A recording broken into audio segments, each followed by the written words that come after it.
Welcome back to Apex Racing TV, and it is the late Apex with myself, Sam Fitzpatrick, and David Sampson. And over the next hour or so, we're not quite sure how long it's going to be, we're going to be discussing the sim racing news which has occurred over the past week, and maybe even a little bit further as well, because it's been a while since we've done one of these, and particularly this week, David, there's a lot for us to discuss. This is a pretty good starting point. Yeah, we got lucky there. A few new games, lots of breaking news, lots to discuss. So yeah, and yeah, chuffed to be here. Definitely. And also, word for one of our sponsors as well for this stream is Apex Racing Academy. Big thanks to them for supporting. And I'm going to try to show a banner as well. Let's see if that goes well. That has not gone well. However, big thanks to Apex Racing Academy. There are currently some offers on that if you go to apexracingac.com to do that. We might be able to show that banner by the end of the day. But let's get straight into the news. And I think the biggest news, particularly for us iRacers, David, is the iRacing NASCAR partnership. Now, these guys, of course, have been working together since 2010. We've had the official NASCAR championship. And I think the official term has been official simulation partner, but not anymore. iRacing have got the rights to produce NASCAR console games. Yeah, and a big license it is. I'm sure lots of people on iRacing are underestimating what this means because we think of iRacing as the mecca of sim. And while that might be true, what we're underrating here is it's not the mecca of numbers. The Gran Turismos, the Forzas, all these have huge reach, and it's because of console. So this, for iRacing, is gives them big scope, big marketing. I am excited to see it. Obviously, it's fair to say the last NASCAR game did not land well with viewers. There's been this progressive steps that they've been getting over the years, and while we're happy with iterative games, there's been FIFA games since I was yay big, all the way up to the height I am now, and it's never been a bad thing, but this one stood out as a bad release. Yeah, ever since, of course, the games have been developed for a while by 704 Games. Yep. They were acquired by Motorsport Games in 2021.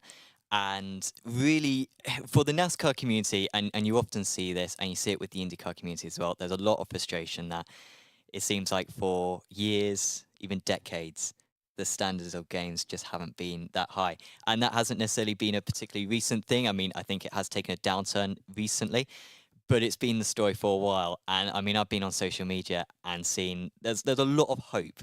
And obviously, we can't count on this. The first one of these iRacing games will be out in 2025, but it could be quite a level up for a franchise which has often not inspired avid NASCAR fans, let alone really what NASCAR want, which is just normal gamers who get into NASCAR through the games. That just hasn't been happening. Correct. Obviously, this is why we're seeing the big bucks be spent on this, because you're right.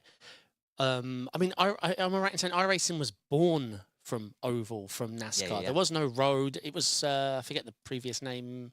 It was like, was it Papyrus Games? Papyrus. He was Yeah. developing it. So yes, the path to NASCAR from console and the big step up in visual fidelity, handling. I mean, iRacing has it all. I am going to be interested to see how, iRacing's been around for a very long time, and this iterative development on PC has been over, I want to say like 11 years. It could be, it's around that sort of time.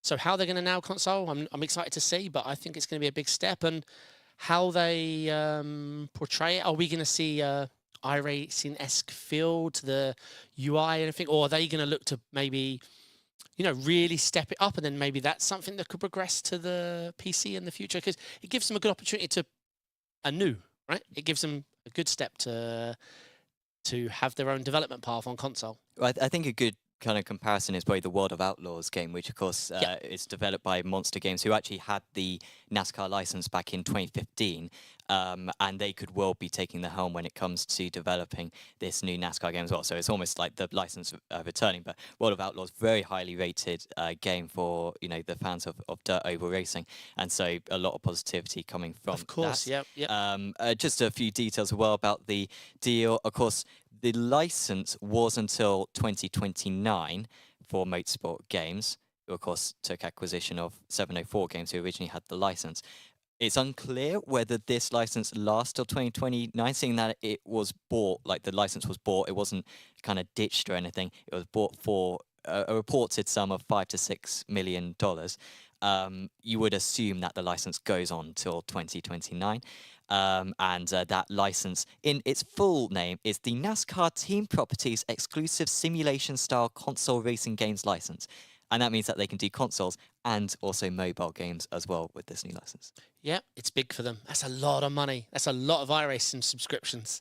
Well, I don't know. I mean, to your point earlier on, you were saying how like iRacing in the grand scheme of things isn't that big, and it really isn't. Like we cannot stress this enough. Correct, yeah. Like we can very much easily get stuck in our bubble, and iRacers stay on the game for decades upon decades.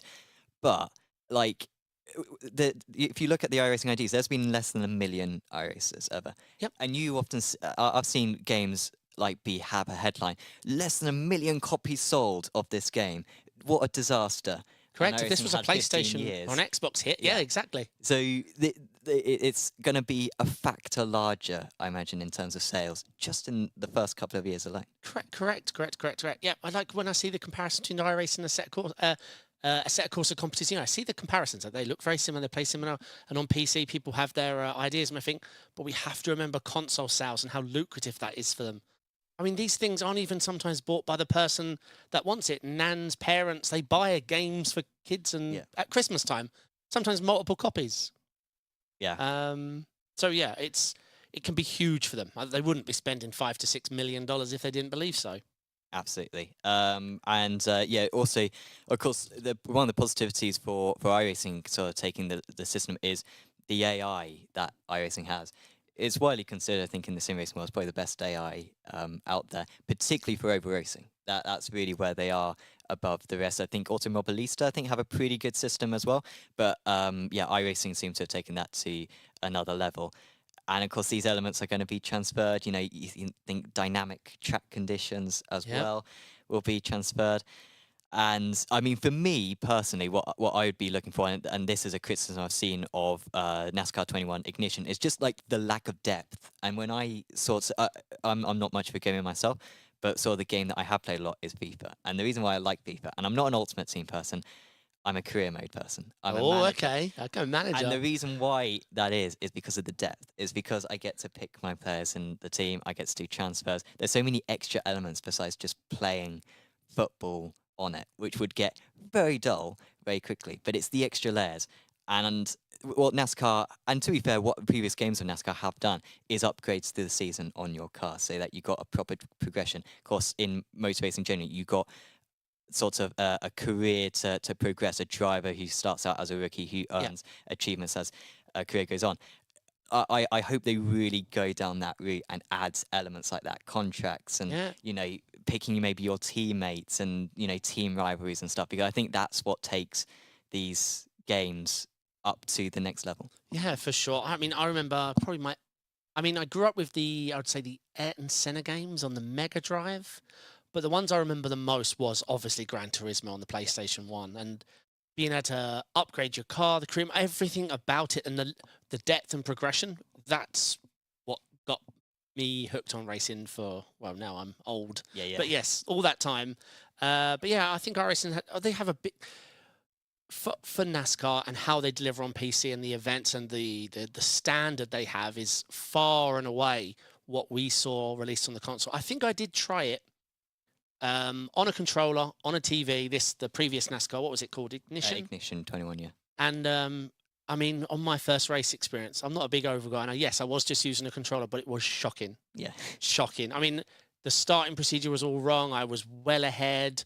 The AI looked like I had some privilege and I was allowed any space I wanted at any point. It didn't feel right. It wasn't... Yeah, it wasn't right. So this is a massive opportunity for us. I'm not sure if we're necessarily the people to answer this question, but when it comes to graphics, I think I've noticed the last few NASCAR games, they sort of have quite a strong sort of motion blur. It's sort of aimed for those who aren't necessarily in the cockpit, who are having like a more of a out of car kind of view. Do you think they should go for a very realistic system like they do with iRacing, or do you think they need to sort of go for almost like a more of a TV look on the game? It is tough. Now I know we sim racers absolutely like for us, it's not even a question. Correct. Like we have to get in the minds of. So one thing to remember is a lot of the console users, it's single screen. Now, the single screen might be, I mean, we talk in inches when we're talking about sim racing, 21 inches, 20 and 19 inches from eye to screen. These are more like 10 foot, 8 foot. And sometimes without motion blur, sensor speed on a flat panel at 8 foot can be tricky. So I know why it's there. I hate it. I turn it off. I turn it off in every style of game, whether it's FPS, whether it's racing. I don't like it.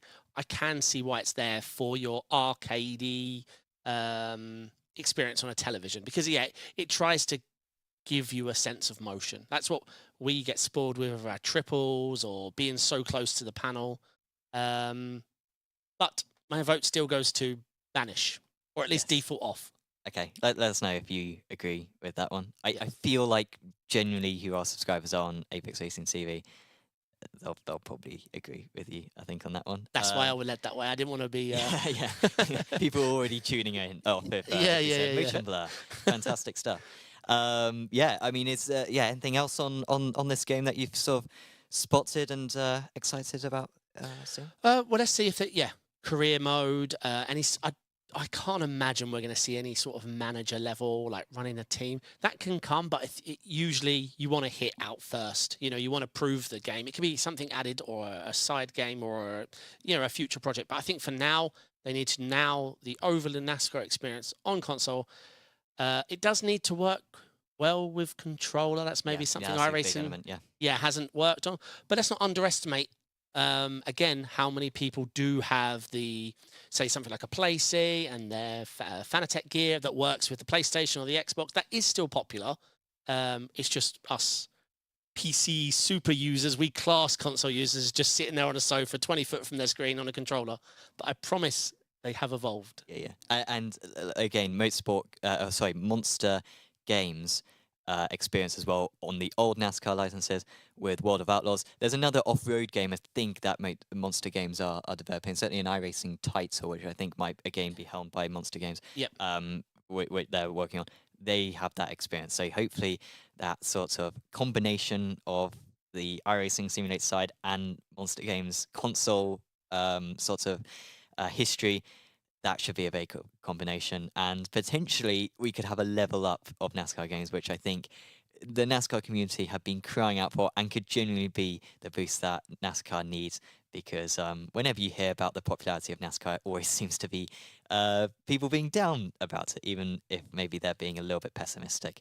But hopefully this will be a boost for it. But sort of going, kind of stretching off from this, which I think this is the bigger news, honestly, which hasn't necessarily got the headlines, is potentially the reason why this has happened, and that's because Motorsport Games are managing their finances and managing their commitments to the different sim racing titles they have. Of course, they have Le Mans Ultimate, which is coming out later this year. We might mention that a little bit later on. And they've also got the BTCC game. They've also got the IndyCar game. And of course, they had the NASCAR license as well. And it seems that potentially the reason why they have sold the NASCAR license is, one, for a little bit of extra cash, and two, to reallocate resources to the other projects so they can get them over the line, get them started, and hopefully, on a good trajectory. It seemed like they were biting off more than what they could chew with the amount of games that they're developing. Yeah, I think so. I mean, I think you was actually complimentary when you called the IndyCar and the BTC games, when I imagine it was a quick grab of some rFactor code, repurposed. They whipped up a demo, showed it off to the potential person that owned the license. They threw down a checkbook, bought the license, and then realized what an uphill challenge this was going to be, and it's not something they can just throw together. They definitely are struggling. It's public news. I mean, everything at the moment they touch, obviously their finances and share prices are public. Everything that's happening has gone down in public. So yeah, this is promising. We all want to see the return of IndyCar, or even just looser licensing so we can run IndyCar in iRacing. Lots of big names. Obviously, I run a lot with Tony Kanaan, who's run the Indy 500 quite a few times, and I can honestly tell you he was heartbroken. I mean, it got to the stage in iRacing where we couldn't even use the term on the forums because they had blocked the word. I mean, that's when all this licensing stuff really annoys me, because IndyCar is something millions of fans are passionate about. We're squabbling over license, and we don't have a game for it, and the game doesn't seem to be coming. So it's exciting. We want to see IndyCar. I mean, BTCC hasn't. I don't think anyone's done anything for it for a while. Yeah, Toka. There's been Oh, a of few course, comments in the Toka. YouTube chat Yeah, actually. yeah, yeah, yeah. People saying Toka 3 goated career mode. I agree. I which one did I have actually? Toka Race Driver, maybe Toka Race Driver 4. Maybe I had that had all sorts of cars on it actually. But yeah, Toka was really the last big effort for that. Yeah, for sure. So let's see, because Kartcraft, I feel, that was a well polished game, I believe, because Motorsports game came in after that was finished, or right? Right at the end. Yeah, right at the end, because that looks good. And so and of course that's I think they've now been rebranded as Motorsport Games Australia. So that's sort of the people who develop Kartcraft. And so with these sorts of issues for Motorsport Games, it seems like they've got a few products which are under review. One of them is the IndyCar game. So IndyCar and also potentially Traction.gg as well, which is a fantastic news site. Yep. And hopefully nothing bad happens to that because they really do a fantastic job. But probably is the best news site in all of sim racing. But yeah, the Motorsport Games Australia studio is in trouble. They're the ones who are currently developing the IndyCar game. It's believed that once Kartcraft was almost over, basically they said, "All right, you're on the IndyCar game now." And obviously, progress with that has been very slow. And even Penske Entertainment, who own IndyCar, they've been impressed by what they've seen so far from the IndyCar game, but apparently there are issues when it comes to the amount of resources they have to finish the game. And I mean, from my perspective, sort of the issue with that is that this is just the first game. Like, as far as I'm aware, at least the IndyCar game would be quite a regular release, maybe yearly, but I mean, maybe every few years. But they're struggling to get over the line. The first one is Yeah.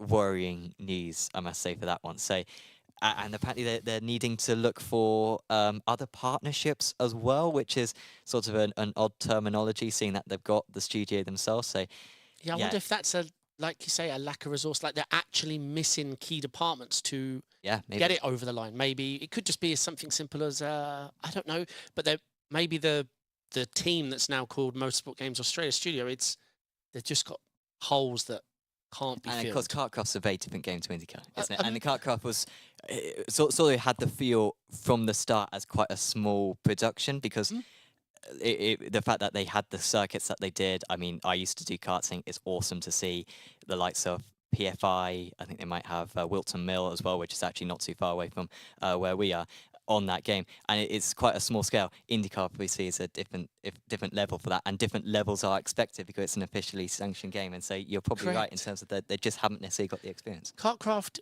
had an Indy feel and Indy price. This to pay for the license, we know has to be full whack, and like you say, rightly so, probably yearly with that number change, incremental changes, graphics, updating with the new hardware, whether it's the Xbox Series X, S, all those acronyms that follow.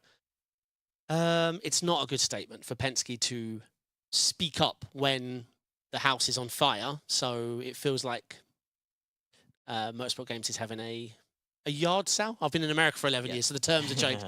They've put products out, they're selling them, 6 million for NASCAR, let's say 4 million for Indy. I would be shocked if anything happened to Kartcraft. I don't know why they would. I'm assuming they'd keep hold of that because it's a finished product. They can make Steam sales on that and earn some revenue.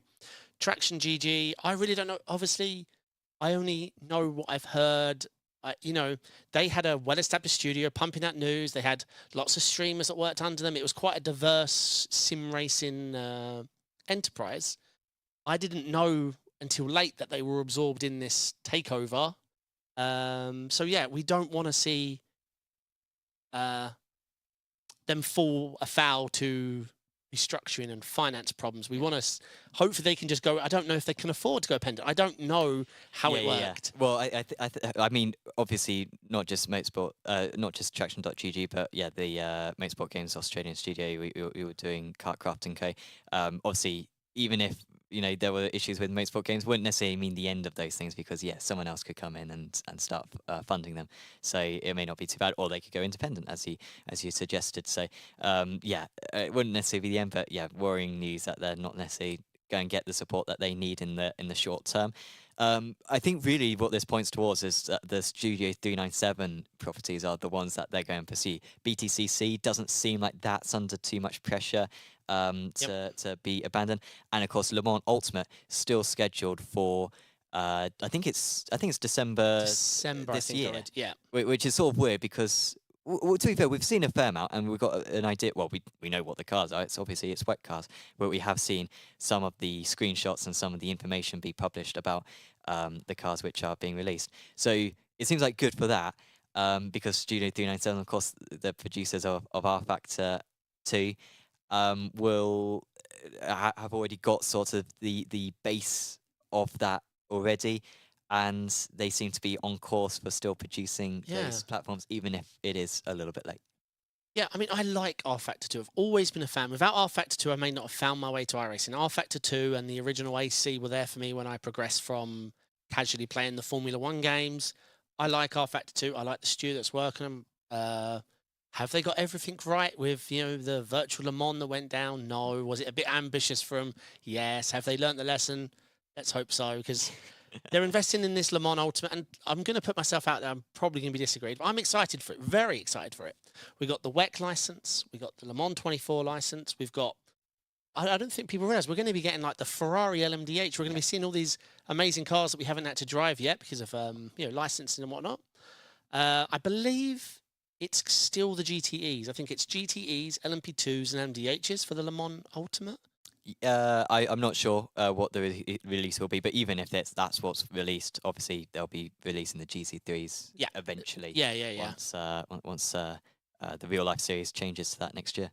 But yeah, so this is my thoughts, right? So rFactor 2, it is a well polished sim.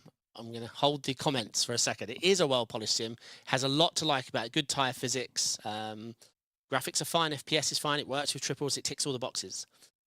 The Le Mans Ultimate, the virtual Le Mans on the online side didn't go fantastic. They had overreached, but this Le Mans Ultimate lets them focus on one thing. It lets them to take the ecosystem and the networks and the servers and focus it on a product. And that product, at the moment, we don't know what they're going to do with WEC. It might just be AI. At the moment, we don't know much, but obviously their first grand showing will be hosting the virtual Le Mans. Yes. Can they get Max Verstappen back? It's a different name. So he can save face. He did uninstall rFactor 2. He would be installing Le Mans Ultimate. So he doesn't have to deal with the comments. Yeah. And I think I mentioned this earlier to you.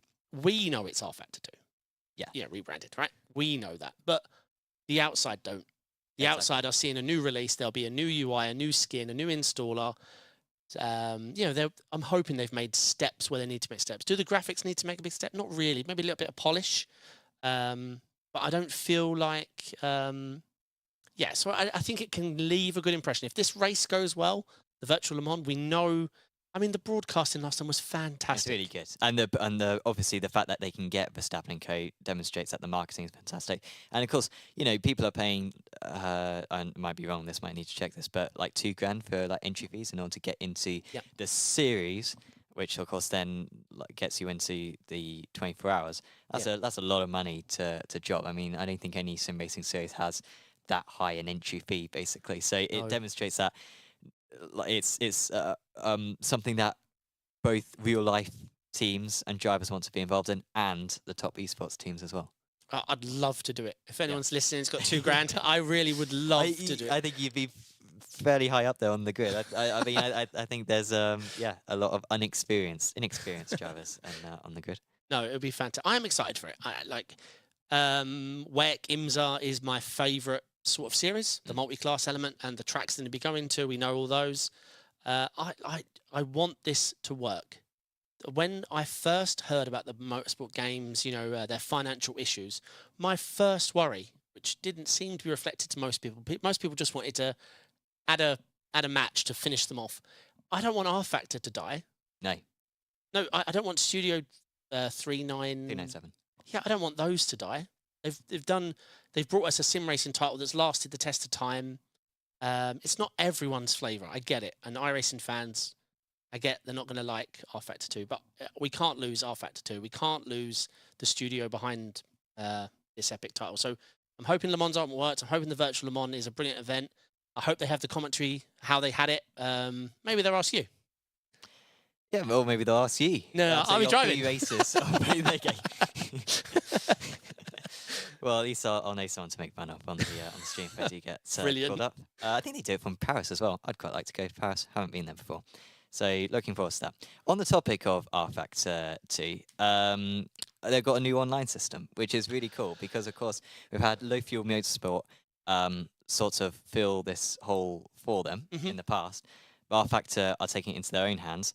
I was speculating earlier on, maybe this is something that we're going to see from the start for Le Mans Ultimate, which they're going to then use on rFactor 2, or maybe they're going to test it on rFactor 2 first and then use it on Le Mans Ultimate. But this looks really cool because it seems like a really comprehensive online system, which I think a lot of people have been asking for rFactor 2. It's sort of taking into consideration the limitations. You can't just have like an iRacing system where you're like, we're going to have 50 different series going on every hour, and this is going to go well. They have sort of adjusted it, which is the good element to it. But honestly, I can't really see many obvious faults. Obviously, these online systems, it's dependent on how many people engage with it from the start. But I think rFactor 2 have got a good baseline when it comes to this. Yeah, this is a good step. So yeah, we're going to get daily races. I think we saw 3 series initially. 3 series initially and launched. I think each of the series are going to have different cars each week. I believe. I think it's a good recipe. Yep. Obviously, we're getting driver ranks, safety ranks. Your iRacers will know exactly what that is. We read there's going to be special events, the option for hosted events, i.e., we can run leagues. And a much easier hosting way as well, like a nice UI to be able to host races. The only thing that they do say is that there'll be a little bit of time there. It might take 10 minutes for a session to go up, but besides that, it looks very easy to do. I mean, iRacing takes 6 minutes, I swear. So yeah, sometimes. Yeah. But yeah, they're offering a protest system. They're using their weather system. But yeah, that's cool. Like it will match what the real world weather is in whatever part of the world you're hosting the event, which is pretty neat. And just to clear up any confusion, this is their own baked system. You won't need to use low fat. There's nothing. This is from within rFactor 2 itself. I think it's currently in beta now. Yeah, so I think it's open beta. I'm not 100% sure. It seems like if you go to their Discord channel, if you go onto the webpage, they did a release about it. If you go to their Discord, then you can see updates about it. I think you can join the open beta because they're anticipating issues at the moment. But yeah, hopefully within a few months we're going to see this as a full release, which looks really good, and it's nice to see rFactor not counting on their laurels and actually engaging with this new system that they've got. Yep, I'll be definitely trying it out. I'm excited. You mentioned low fuel motorsports, and I mean that was huge for ACC. I mean, if you look at because Steam published their numbers, you can watch participation. Once LFM started kicking in, it really helped out. It didn't seem to win over rFactor 2. Now, I don't know if that's because rFactor 2, like, there's just no one playing it, or if it just maybe LFM's more suited for the ACC users. I'm not sure on what fence it was. I imagine it was probably the user side, honestly. I think it's back to that thing of if you got enough users, online works way better. If you got limited users, then there's just not the ecosystem for people to have races. And again, ACC is a different scale to rFactor, as far as I'm aware, at least, because it's on consoles and generally is a bit more of a popular game. We all have rFactor 2 installed. It's just a dusty installation. Well, it's not expensive, is it? So, no. Yeah, so fingers crossed. I'm going to be able to try it out. I'm excited for it. I always like the ranking system because it gives you something to absolutely obsess over, and that obsession leads to a little bit of participation. But like you say, it is hard at the beginning. How do you solve that? If there's only 3 people ever participating, you don't participate, so the numbers don't go up, and then they just dwindle out to nothing. It's really you even see it within like series within iRacing, don't you? Where people are like, oh, I've signed up to this and there's 15 people and I'm not having a good race. I'll try a different car now. And then obviously 1,000 people think that, and then the series is dead. So top tip, right? I watched so many people do what you just said. If you want a series to go to high participation, register right at the beginning. Yeah. Everybody do that. Yeah. Don't all wait and see if the number goes up. All register, and then all right, if it's too low, pull out before the end. But just top tip right there. Yep. Help build it. Let's bring back the Lotus 49 series. Go official every single And every single GT1s. race. And GT1s, yeah. That would be good to see. Yeah, so really looking forward to that. That's going to be good. Yeah, 100%. In terms of another big release has been Forza Motorsport. Well, this is actually released on the 10th of October, I believe, is Forza Motorsport. Not Forza Motorsport 8. It's called Forza Motorsport instead. To be fair, well, in one way, it legitimizes the title because it has been 7 years since the last one. So you could say that it's a relaunch. On another side, it is pretty much it's not a complete recreation of Forza. There have been changes, and we will get into them. But yeah, this is the first one in 7 years. Of course, Forza Horizon is now sort of the more popular platform, which is understandable because it's a bit more of a casual game than Forza Motorsport. But yeah, it's nice to see it return. Yeah, I mean, I used to love Forza. It's where I built a passion for prototypes, to be honest. The first time round, I remember just hot lapping at Barcelona in some Porsche. I assume it was an LMP1 back then. I have no idea. It was so many years ago. But no, I like Forza, and this looks good. We've seen a few early access builds and early access reviews, and a few streamers try it out. It looks good. I mean, you can't fault them on graphics. They have, they've been... It's always been good, hasn't it? Always been good. I mean, you can be an iRacing fan all you want, but the second you see the lighting, the track effects on Forza, it blows me away. And again, this is going to be a big money hit. It's a big console release. This one is PC as well. Yes, I believe it does work. I believe it is. Yeah. I've seen it with direct drives and all the big pedal systems. I'm excited for it. I'll never call it a sim. I might say Simcade. Simcade. I think that's the category. I think they'll admit that as well. Yeah. I don't particularly like how Gran Turismo. Is Gran Turismo's the tagline still the real driving simulator? Yes, the ultimate driving. Yeah, which but Forza, I think, sort of admit that right from the start. And this new game, not necessarily, like I said, an absolutely massive change, but from the reviews that I've seen, it's just doing everything a bit better. The graphics are on a huge step up, but like I was saying before, they're already good. Yeah. So it's not going to be absolutely wondrous in terms of, this is incredible, but, it's still improvement. But better physics for both, for particularly when people are getting started, it seems like it's a lot easier to drive now, but not in a bad way. I know that sounds bad if I say easy to drive, because all assists on or something. No, it is just easier for beginners, but still rewarding for experienced drivers. Improved AI, improved audio, force feedback has got a lot of feedback, forget the pun, as well, and that seems to be very positive. A lot of cars, I think 500 cars, which I'm not sure if that's the most in a Forza Motorsport game. From the articles I read, they were only 500 cars. In my mind, that's quite a lot of cars. It is, yeah. Only 20 tracks, so I think 14 are real tracks. Lacks the likes of Red Atlanta. The Nordschleife is going to come next year. I heard, it's coming. No Monza. So a little bit, I say maybe that's the weakest point, but it's still pretty good. 20 tracks. That'll take you a while to get through. I think a few of the unreal tracks are fan favourites. These are tracks that they've been carrying over for years. I'm well up for fantasy tracks. If iRacing wants to do fantasy tracks, I'd They're not. That. No way. And it's just been pointed out to us in our that they do have the super speedway, which is 3 miles long or something, and 40 degrees banking. So they do have that, and I wanted them to do a road course for that as well. I think that would have a lot of potential, but they haven't. But that's some of the changes. Also, another change.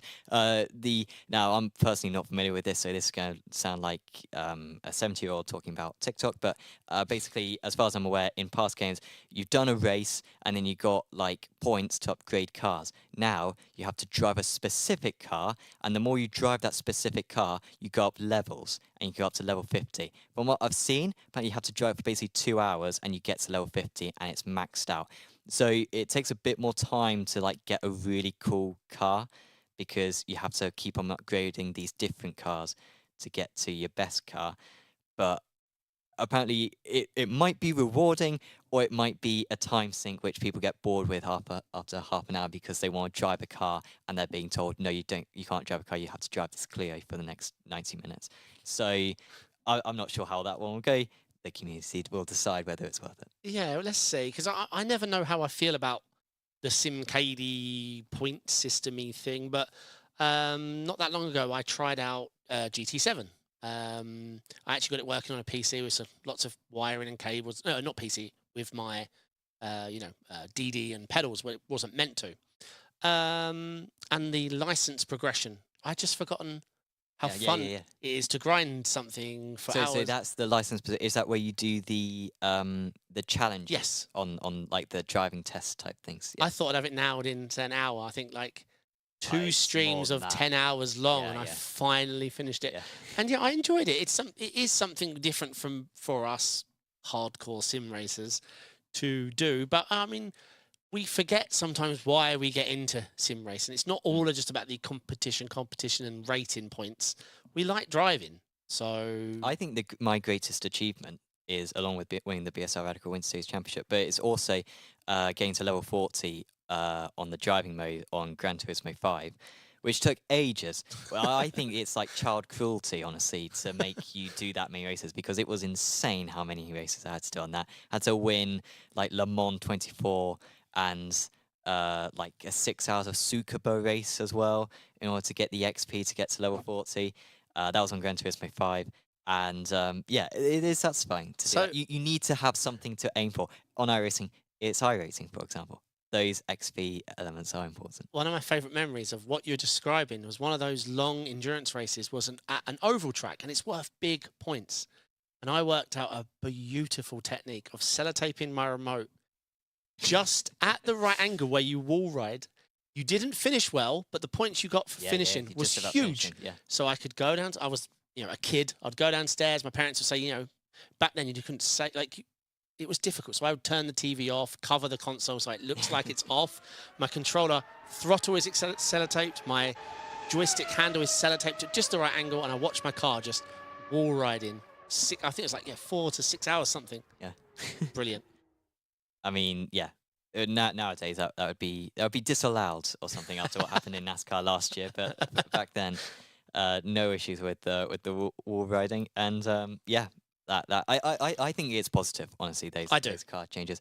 I think as well, it's good to have people stick to like a car and like get that affection for a car. It's like I know that FIFA does. You can start in any career mode in FIFA, but like a lot of the teams that people support in football are just a team that they randomly got transferred to in FIFA, and they had to spend 2 seasons at Scunthorpe or something, and now they support Scunthorpe. And I think it's good to have that where you get that connection with a car, because you drive that a lot or you drive that a lot in a game, and maybe this system will help that. I like that analogy. Yes, very good.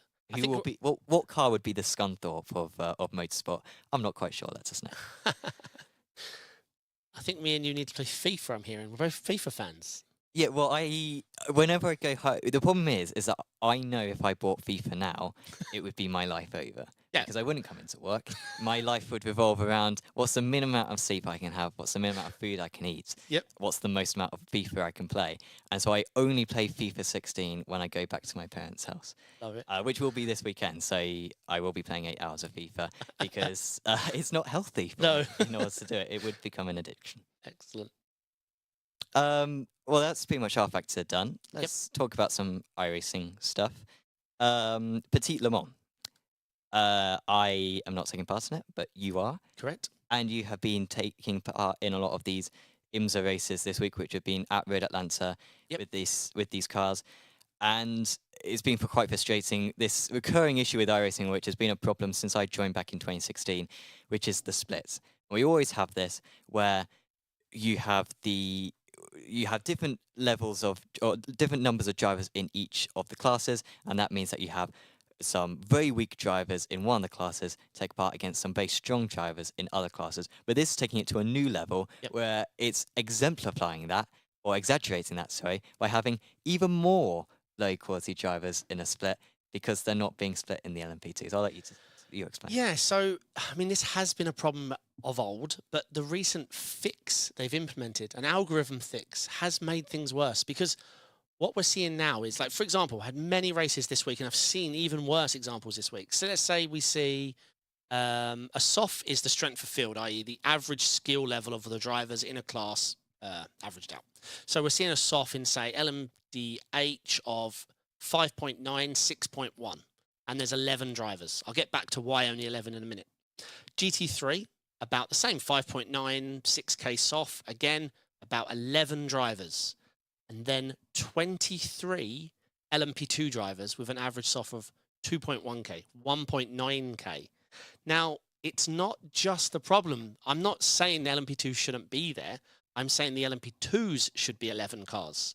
Because we're seeing, if you was to add up all the drivers in split 1 and divide them out by how many there are, you would probably almost find out that top split is lower rated than second split, because second split doesn't have any LMP2s in it. And you've got 5K drivers in split 2 who are LMDH drivers and GT3 drivers, perfectly capable drivers, very, very experienced, high-profile drivers.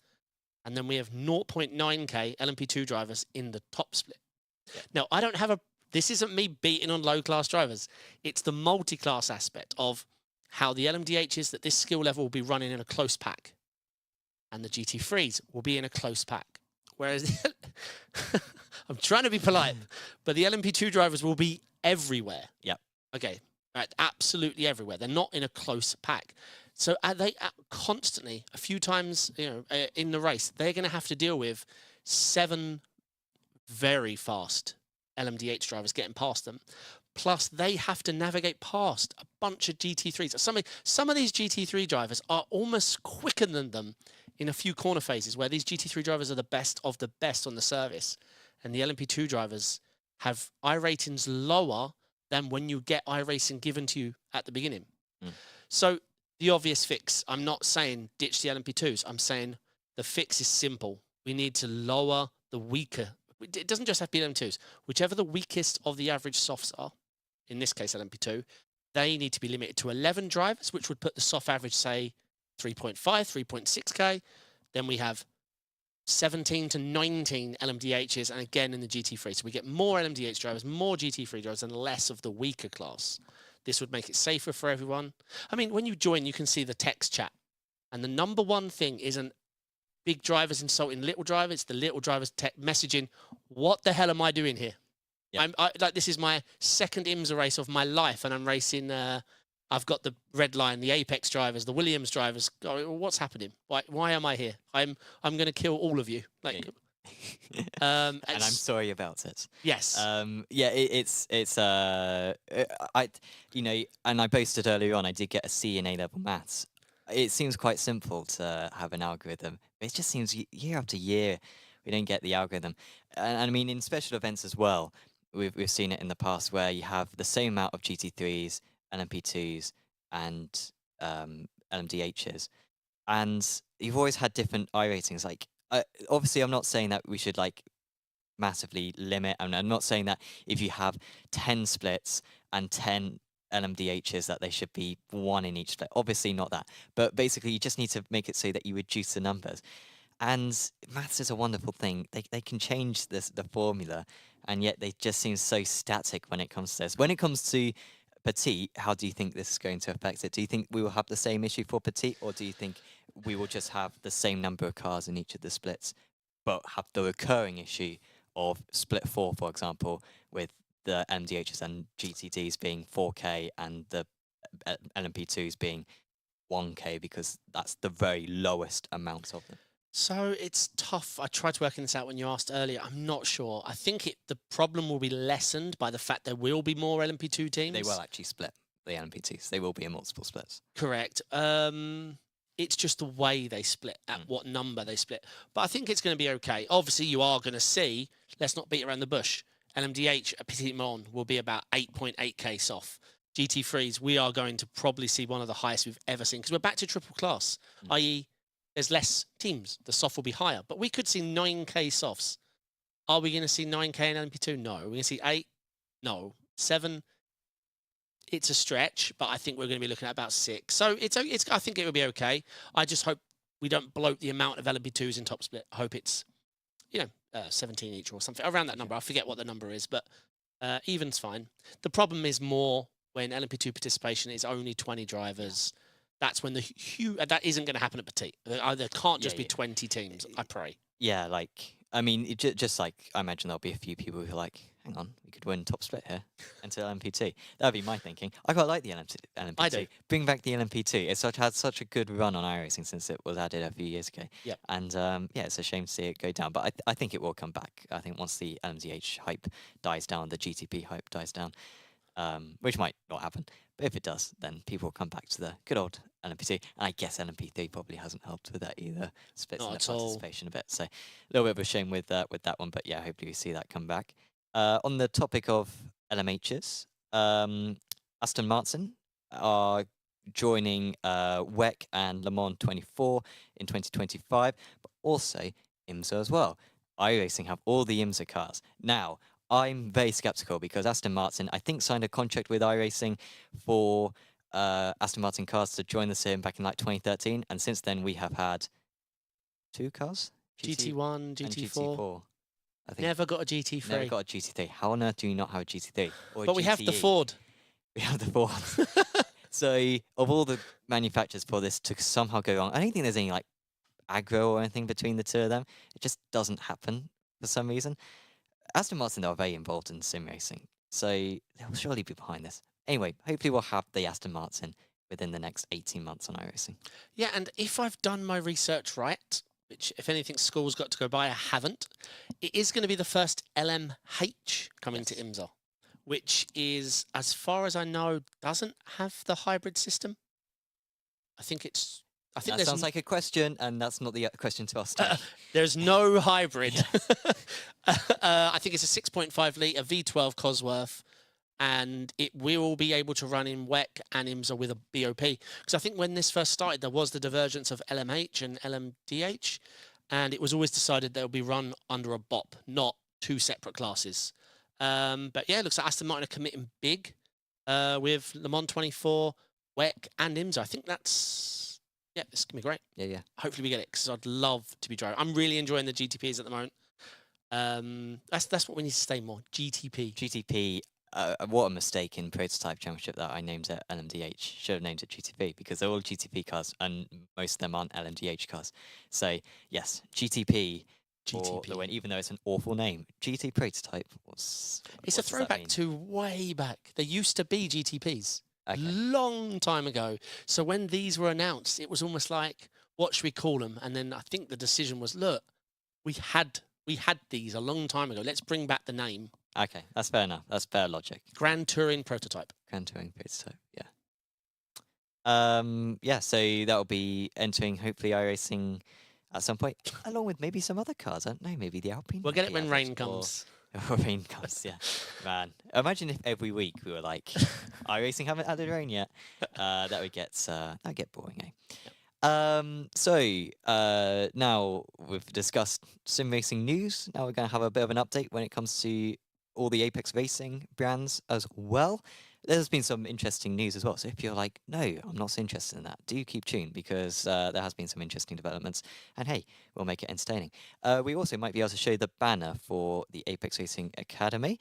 And here it is. So if you go to www.apexracingac.com, you can use the free code when you at checkout, late Apex, no spaces. And if you type that in, then you will get 3 months free by going to www.apexracingac.com. Do that.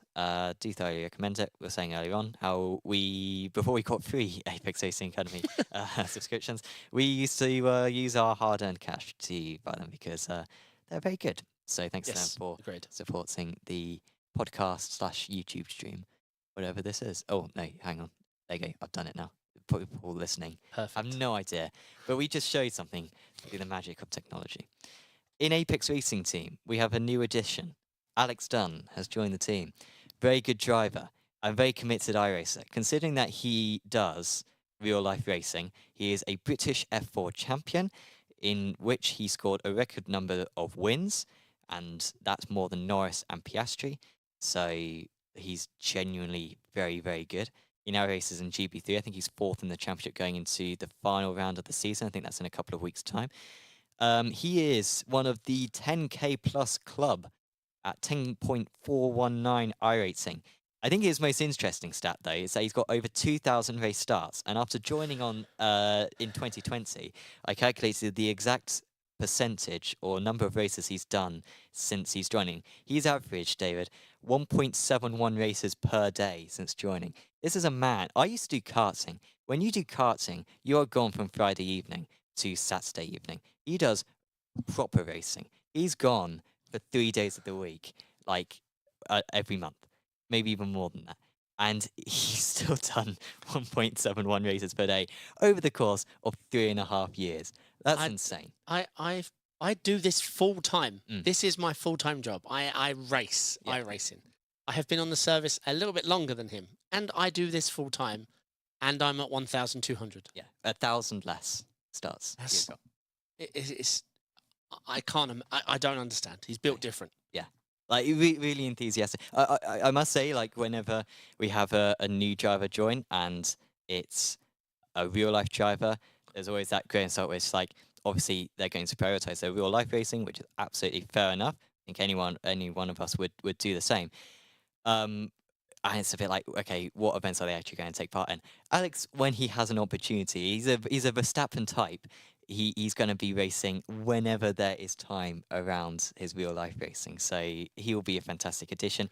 He's actually racing in Petite this week alongside Salva Talons. It's going to be a very strong race there. I think they're in the Merc.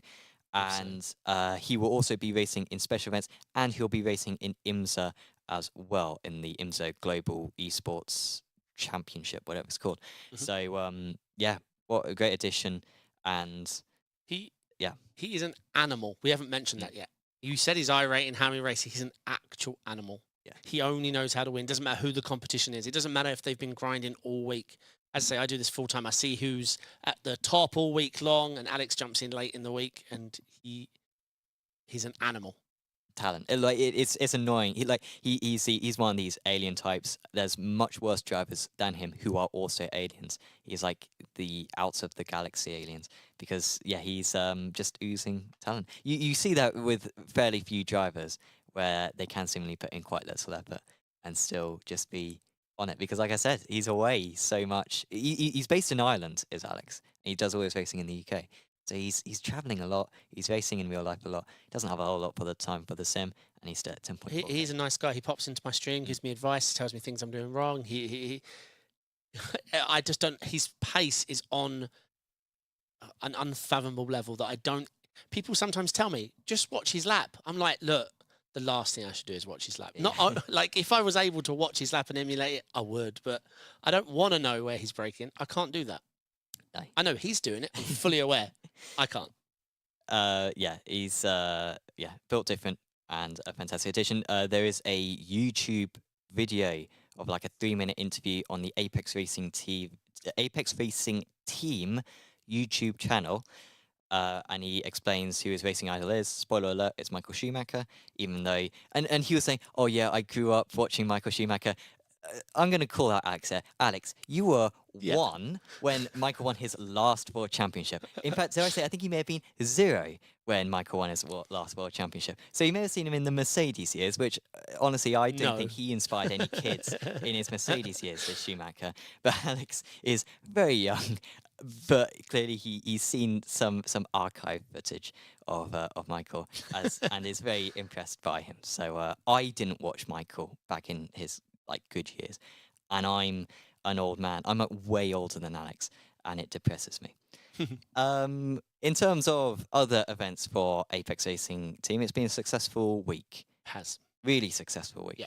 We'll leave the most successful till last, but here's a bit of a rundown. PES Contenders Series, double race victory for double race victory overall. Michael Yanni took the first race when Parker White took the second one. They're looking very good to get into PESC next season. Also, Luke McCohen scored a P2. I think there were basically everyone got solid results, but those three in particular did really, really well. They're looking good for Pesk right now, which would be a big deal. Like I think it's possible right now because we've also got a couple of other drivers. I think Johan, Hearth, I think Salva, Talons, and Sanchez as well. I think are all qualified for next year, and it's looking likely that we'll have at least 3 more, It's maybe even impressive. 7 or 8 Pesk drivers next year. I don't think anyone ever. I think last season the most anyone had may have been us with 4. So like, we're looking good for Pesk. Parker's an oval driver. Can we Parker's just? seriously good. He's an He's really oval good. driver. He only changed. Well, I mean, he still does a bit of oval. Yeah, I yeah, think, yeah. doesn't he? He's competing in the Yeah. NASCAR. I forget the name, but the esports thing. Coca-Cola. Yeah, the Coke iRacing series. Yeah. series, yeah. And yeah, another one of these monumentally talented guys. Also increasing his iRacing loads. Like he's gaining like a couple hundred every month. He'll be 10K imminently. On oval and road, yes. Yeah. Not many people can say Unbelievable. that. But yeah, it was a great showing for Pesk. Michael Yanni's killing it. Luke's. I knew Luke when he was like 1.6K. He used to drive in my community races. He used to be like average in ARL. It gives me hope. Yeah, Like, yeah. he used to be struggling to get race wins in ARL, and look at him now. Yeah, so we used to do. I still run the weekly series, but he used to run.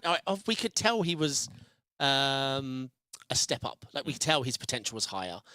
Maybe he'd make mistakes because he's always pushing for that limit. Those kind of drivers, they then go off, whereas we're not because we're never pushing.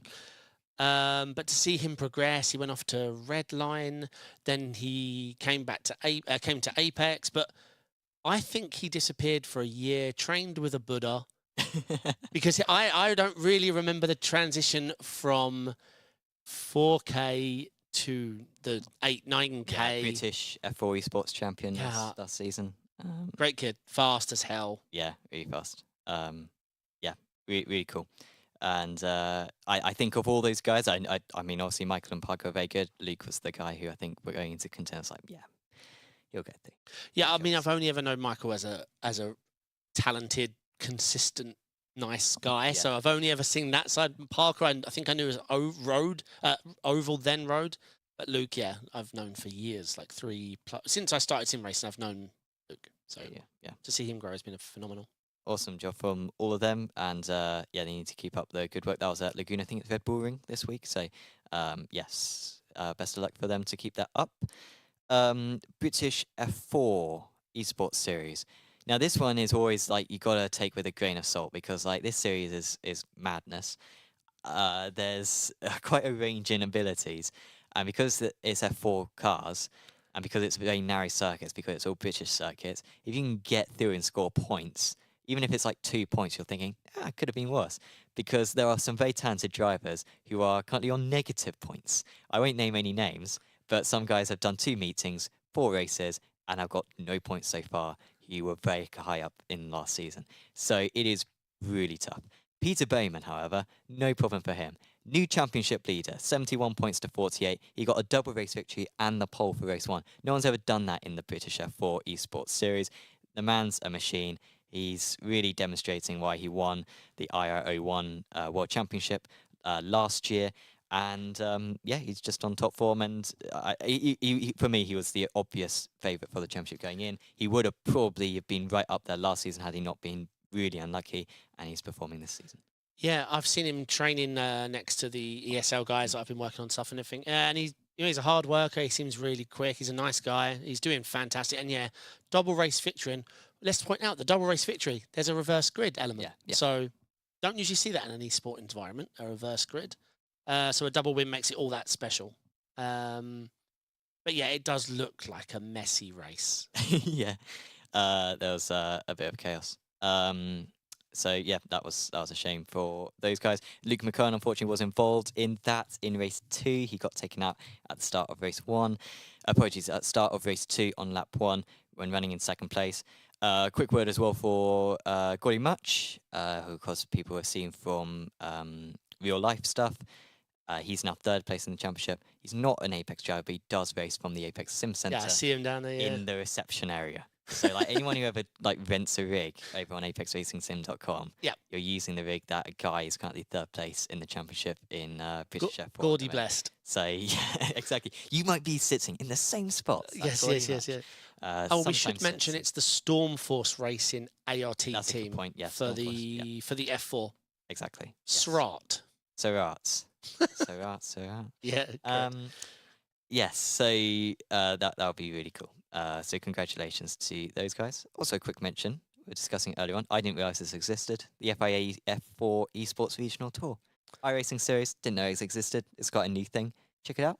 Yeah, that's why I thought I'd mention it. I mean, it looks. I thought they were two in the same. I thought the thing Yeah. that you was doing and the thing I'd seen was this, but it looks like iRacing's. Or the FIA is almost working on like a feeder series into esports. This looks interesting. I don't know too much about it, but they've got what 4 different regions, which I suppose doesn't just make the races at more convenient times, but I suppose in a roundabout way could help with your netcode collisions. So it looks good. Let's see what else they can work on, because obviously we're so used to just being the Porsche Cup car or the IRO1 or the these cars for your esport experience. But this is looking fantastic, and to pair it with the British F4, I think this is very exciting, Yeah, it's pretty neat. and it's accessible to everyone. Yeah, Just- yeah. Anyone can race it. So yeah, do check that out. Grand Prix Turn Racing iRacing Series. This is the IO1 Championship, World Championship event, obviously. Ben Fuller, who my earliest memories with Ben is him lapping me when I was finishing second in the FW31 a couple of years ago. And people who listen to commentaries, I always go on about how good the FW31 is. And I have really fond memories of finishing second or third with Ben a lap ahead of me, because Ben's another alien, built different. He was P4. Manu Cube was P6. Yanni and Sibi Sabo were also in the top 10. Solid points for them.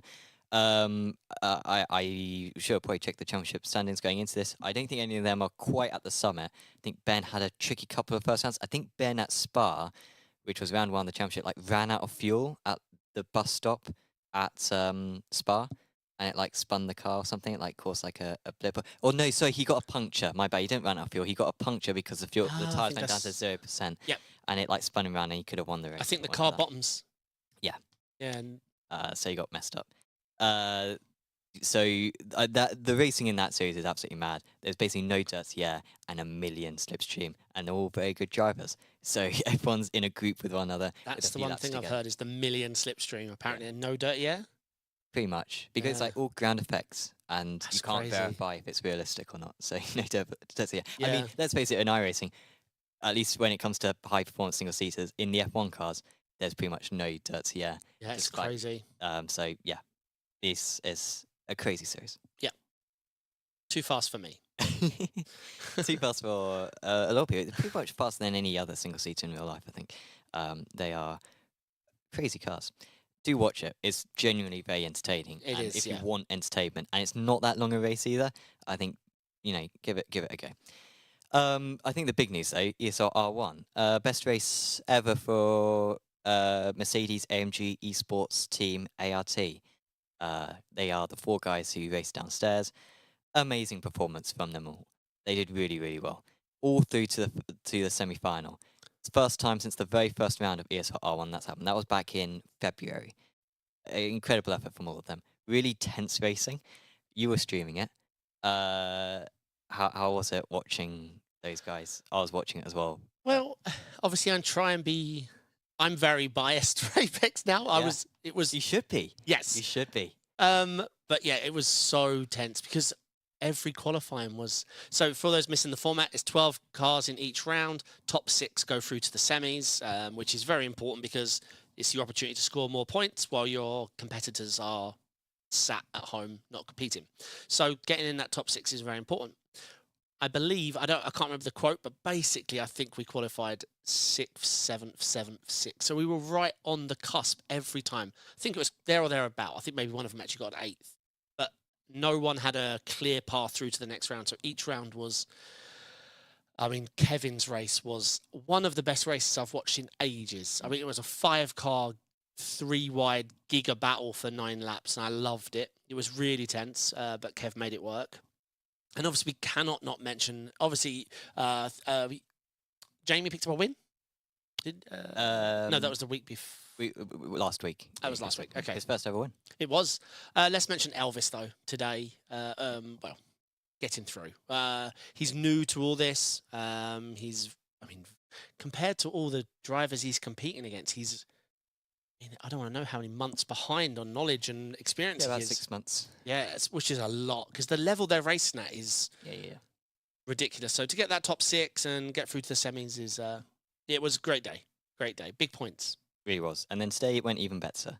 2 of them got through. Yep. Jamie got through, and Johan got through. Yep. Both quite easy, actually. They were sort of at the back of a lead 4-car pack, whilst everyone else battled behind.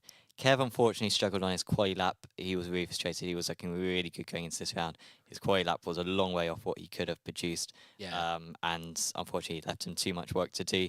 Elvis had actually a pretty good run again. I think he finished 8th, but I think in this race, basically, well, he wasn't too far away actually from the top 6 at one point. I think he was running in 7th on the tail 6th at one point, but I think it was like 5-car battle or something, so it was going to be very tricky to come out on top in that one. So, yeah, good effort from us. And then the final, yeah, it didn't go well for Johan. He basically dropped back to the back. There was a big straight away. incident as well, yeah. But Jamie, 10ths of a second away from winning. And honestly, it's so good to see Jamie win a race like last week, P2 in the final this time. Because, you know, he's got a bit frustrated with Pesk, how he's probably the best Pesk driver ever not to win a race. He's probably the best like iRacing World Championship level driver who's never won a race. And he's really got annoyed at that. He really wants to win a race. He's finally won the ESL on one race. He was saying that's the best race win he's ever had. And that was in a semi-final. He's nearly won a final. The guy hadn't reached a final for 8 months. He's now reached 3 in a row in 3 weeks. Like, Yeah, he's taken it to a new level. So when I spoke to him after the win, so last week, and I said, like, you know, mate, that's amazing. You know, you was fast. Like, what changed? Like, how does it feel? And like, you know, what was the the magic formula? And I loved his reply because we know Jamie's very calm. He's not overconfident. He's one of the nicest esport guys you're going to meet. Nicest guy. And he said, I've always had the pace in Rensport. I've never had the chance to show it because I've not put my coil lap together. And this time he put it on pole, so he had the opportunity to show, look, I have the pace. I'm going to do this. I'm going to win. And he beat out Max Benecke, and yeah, that was phenomenal. And yeah, today he showed he had the pace and he had the like. Really good race. You need to watch the race back because it came down to the white flag. Jamie catching. And I think it ended like a 10th apart. Yeah. One more lap and he had a chance, but like it would have been tricky to pull it off. But like, yeah, really good effort from Jamie. He is, and we don't want to call it too early, but frankly, him and Kev looking very good for the top 24 now. Yep. Jamie missed out on the top 24 earlier this year. Johan is still in the side the top 20. I mean, he's got decent points from this round. Has Johan getting to the final? So yeah, I'm not sure what the points are actually. I might have a quick Google. But yeah, he's looking really good right now. So yeah, amazing work. Elvis in the top 40, which like genuinely is like very good. I think 37th. Yeah, like he's had a really good run in the previous round. Fortunately, he's going to miss the last. I think it's the last round that Elvis is missing, so he's not going to make the top 24. I mean, mathematically he could, but he'd have to have an insane result. They haven't updated the points. Thanks. So am I jumping in for Elvis? I didn't hear. I was going to do it. Okay. Sorry. We'll play FIFA and decide. I did 3. I did 3 laps at an event for some clients, and I'm all right. It's quite an easy sim to drive. Oh, so. I can't wait to see you perform then. If it's that easy. Yeah. It was a 0.7 my best lap. It doesn't matter what the sectors are. They don't talk about the seconds. No. In the series. They just talk about the points. The 0.7. And so I think I could fly under the radar. And say, wow, a 0.0, he's half a second clear of the rest. We'll see. Brilliant. So but yeah, looking forward. They've got a break now, but I think 3 weeks till next round. Yeah, so it's time for them to, rest up because it has been a triple header. A triple header. The problem is they can't rest because we don't know what the circuits are which are coming up. We don't know if it's going to be the existing circuits or what. So once that circuit is announced, it'll probably be like Spa or whatever. they need to get on it. And they'll Yes. be waiting for that to come. But now maybe they can relax a little bit. But once that circuit is announced, that's where they're racing next. I think they're going to But be yeah, I straight think on the it. triple headers it ate into their personal life and their time, because I think people underestimate how many hours go into Yeah. delivering these type of Q laps and this pace that they're performing at, because it is so tight. I took a picture early today. I think the top 8 in, I want to say, Jamie's race was I separated think by it was, yeah. 800ths of a second. The Yeah. top 8. It's It's sublime. F1 esports level, isn't it? Yeah, exactly. Of closeness. And obviously, this is a much more demanding sim than F1 esports. Not saying that the level of driving is any lower. I think F1 esports is definitely probably joint level with ESR R1 is the most competitive. But in terms of the actual physics of the game, it's a bit easier to replicate your driving on F1 esports. So yeah, amazing level, and yeah. They're having to. It's a very frustrating series because it's fixed setups. The conditions are always the same, and so it is just the most grindiest Yep. series ever. But it's working for them. Their preparation is good and they're performing well. So hopefully we can keep it up because genuinely could get a top 5 in the teams championship. Not I think still 6th I think at the moment, but It was not such far a away from the teams above.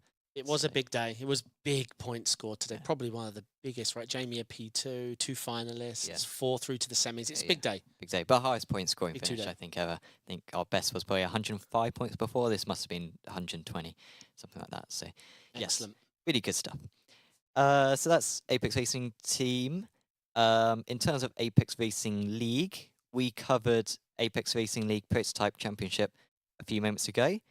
It was quite a good race, wasn't it? Some guys having problems at the start. The cursed P1. Poor QT having 2 rounds in a row where he doesn't even make the start-finish line Yeah. without... yeah, I mean, he's just cursed on lap 1. Yeah. Got hit up the rear on the formation lap. But hey, look, when we were sat here, we did not know how to beat him. They are finding a way to beat him. So Yeah. I mean, he was 3/4 of a second ahead of the rest in qualifying. I He said that it know. was like his goated lap in qualifying. I was saying how, take this in whilst you can see it, guys, because this guy is going places. And then he gets taken out on the formation lap. Shame to see. It was Was a good race. It was a good race, though. Yeah, everyone should be pleased. I was maybe going to find the race results. I should have probably uploaded the race results after they finished. But it was good. And some good recoveries as well from some drivers. Paul Busby had a good chance at winning. He went out. But it was Nick Madsen who ended up winning by a decent margin, partially because some of the other drivers fell off the circuit, and he was the one front runner really left out of sort of that top 4, I think, that we should have had. Yeah. He was the one who was still there. Yeah, we lost, obviously, QT at the start of the race. We lost Viella due to an incident with an LMP3. Viella ended up by himself, didn't he? Oh, it was. T5. It was by himself. We lost. Who was the? Oh, Paul Busby out of contention. He never really showed that he was a leader, but by the end of the race and how it finished, 40-second penalty, 36 off the lead. So yeah, he cost himself that battle. But Nick showed that he had what it took to finish first. I mean, that is after all the best strategy. Don't get caught up in anything. Don't bin it. Don't get hit from behind before the race starts. Not that QT could have done a lot about that. But yeah, great race. LMP3s. Obviously, it's difficult for us broadcasters to stay up with it because it was a very the battles were very small and far fair between. But at the end of the day, It was like 2 seconds between the top 3 for much of the race, wasn't it? yes, We had a few changes for the lead in the early stages, but generally it was quite consistent. But I keep on losing my mind, actually. You may have seen my facial expressions. I keep on going to load up stuff on my laptop, and I keep on clicking on the wrong it's stuff. been a long day. Because it's been a long day. It was a long day yesterday. And yeah, I'm just not that smart a person. So I'm trying to get the race results, possibly. But yeah, it was good effort from Madsen. And it was State, it was Fortan, sorry, who won Fortan, yep. the LMP3s. So congratulations to Fortan. He's showing to be on a different level. I mean, Is it who's the other one? Sedgley. Sedgley for Yeah. Olympus, yeah. Again, he's more than capable. Adam State seems to have the 1 lap pace, but Yeah, he falls away as the race goes on, doesn't he? well, Seen that it a could couple of just be times. bad luck. I mean, 3 rounds can still be bad luck. Let's see where he finishes later in the season, mate. In the end of the day, over a season, you create your own luck. You know, it is a fact. Yeah. So let's see. But he's fast enough. Let's see if he can bring it away. You're back to Super Formula. Yeah. So that's the other thing that happens. Ah, I didn't get to see We're going this. to try to show this on. Let's do it. I'm going to turn up the volume as well. So I'll give a rundown of what happened. Race pole sitter was Rosenkrantz, amateur driver. Dark day for Apex Racing League admins. He messed up the start, dropped back. Then some other stuff happened. It was close between Alzugari and Garcia for the race win. And then this thing happened. And if I if I go full screen, that would probably be best. And then I can press Sam, and then I can go to fade. Lovely Brilliant. stuff. Here we go. So this move happened, and I will. Well, you probably can hear my commentary already over it, but I'm going to commentate over my own commentary. And this was pretty mega. This was the final lap. These two have been glued to one another. This is the first time David's seeing this. What were you seeing, David? Wow, brilliant. Oh, wow. So, again, it just showed intent there. He was hoping the guy would give him space, and then just, if it's the end of the race, you don't have the tyres. That was great to see. Very nice move. These cars are amazing. They're good. Best high-performance single-seaters in iRacing. They are difficult to drive, though. Well, I tested them on stream. I look like an absolute idiot. The traction's very tricky. I think that's the bit that I've struggled with. All I did was spin on stream. Ran Suzuka, I was like, let's do some laps. It took me ages to complete a lap. Because, I don't know, I'm used to your GTs and stuff with TC and everything. And you can be in 3rd gear and light this thing up and spin. Because it's almost like, is there the turbo, right? The turbo just... The turbo, yeah. You really notice it. Yeah, if you haven't unwound your wheel and you're getting to 100% and the turbo kicks in and you're still opening up your wheel from the corner, the rear will come around. Yeah. People really struggle on the race starts. I think a few people are saying, can we have rolling starts, please? But because the race starts are so tricky to get all that power down. It's a really tricky car. I think the competition will very much close as the season goes on, so people get used to how to drive the car.